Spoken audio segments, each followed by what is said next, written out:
Hi friends, welcome back to my channel Akshi's kitchen. ఈరోజు మన కిచెన్లో మనమైతే టేస్టీగా మరియు హెల్దీగా గోంగూర ఇంకా శనగపప్పు కూర అయితే వండుకొని తినబోతామంట. సూపర్గా ఉంటుంది. మీరు మీ ఇంట్లో తప్పకుండా ట్రై చేయండి. ఇది అన్నంలో కానీ చపాతీలోకి కానీ సూపర్ ఉంటుంది. So let's start. So guys, దీనికోసం ఇంగ్రీడియంట్స్ అయితే చెప్తాను చూడండి. జీలకర్ర, ఆవాలు, మినపప్పు, ఎండుమిరపకాయలు, పచ్చిమిరపకాయలు, వెల్లుల్లిపాయ, కరివేపాకు, ఓకే, ఉల్లిపాయలు అండ్ ఇలాగ శనగపప్పు నానబెట్టుకున్నది, ఇంకా గోంగూర. ఓకే, ఇప్పుడైతే దీని ప్రాసెస్కి వెళ్తే ఒక ప్యాన్ని హీట్ చేసుకుని అందులోకి నూనె వేసుకోవాలి. ఇదిగోండి, ఇలా వీడియోలో చూపిస్తున్నట్టు నూనె అయితే వేసుకోవాలి. ఇప్పుడు ఈ నూనె బాగా హీట్ ఎక్కిన తర్వాత మనం జీలకర్ర, ఆవాలు, మినపప్పు, ఇందాక చూపించాక ఒక ప్లేట్లో ఇంగ్రీడియంట్స్ అవన్నీ వేసేసుకోవాలి. పచ్చిమిరపకాయలు, వెల్లుల్లిపాయలు, కరివేపాకు మొత్తము వేసుకొని కాసేపు వేయించుకోవాలి.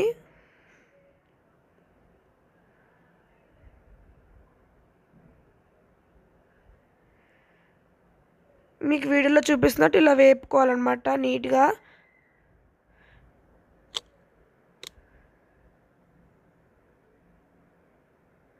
ఓకే, ఇదిగోండి, ఇప్పుడు కాసేపు వేయించుకున్న తర్వాత ఉల్లిపాయలు కూడా వేసేసుకోవాలన్నమాట.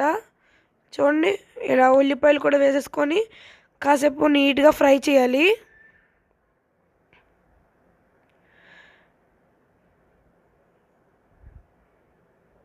ఇప్పుడు ఈ ఉల్లిపాయలు కూడా నీట్గా వేపుకున్న తర్వాత మనం కడిగి పెట్టుకున్న గోంగూర అయితే వేసుకోవాలన్నమాట. నీట్గా కడుక్కొని ఇదిగోండి, ఇలా వీడియోలో చూపిస్తున్నట్టు నీట్గా గోంగూర కూడా వేసేసుకోవాలి.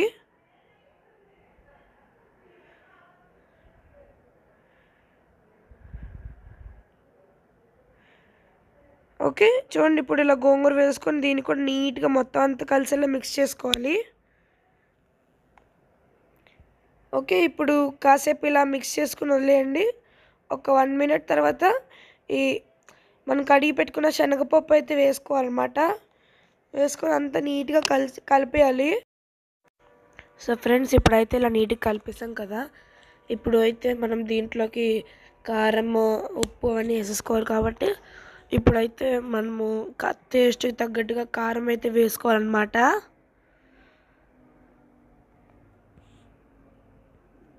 ఓకే, ఇదిగోండి, ఇలా కారము, ఉప్పు వేసేసుకోవాలి. ఇప్పుడు ఈ రెండింటిని నీట్గా, అంటే ఉప్పు తగినంత, కారం తగినంత వేసుకొని ఇప్పుడు రెండింటిని నీట్గా అంతా కలిసేలా మిక్స్ చేసుకోవాలి. ఓకే, ఇలా వీడియోలో చూపిస్తున్నట్టు చేయాలి.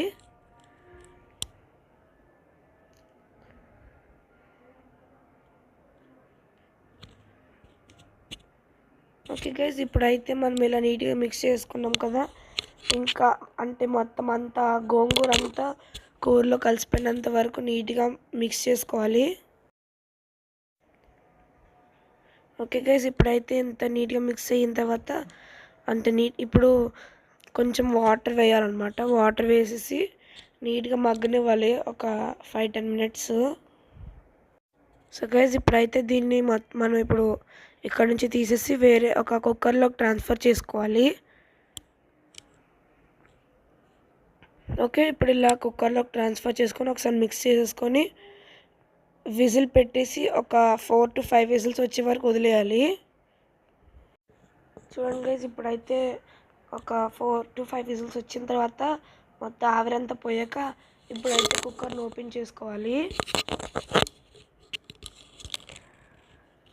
ఇప్పుడు అంతా నీట్గా మిక్స్ చేసుకొని చూడండి, అంతా నీట్గా ఉడికిపోయింది.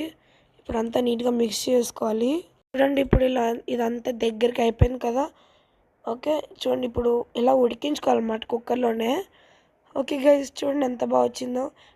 దీనిలో కారం ఎక్కువ అయితే కొంచెం పంచదార వేసుకోవచ్చు. సో గైస్, మీకు ఈ వీడియో నచ్చినైతే లైక్, షేర్, సబ్స్క్రైబ్ చేయడం మర్చిపోకండి. అండ్ మళ్ళీ కలుసుకుని నెక్స్ట్ వీడియోలో. బాయ్.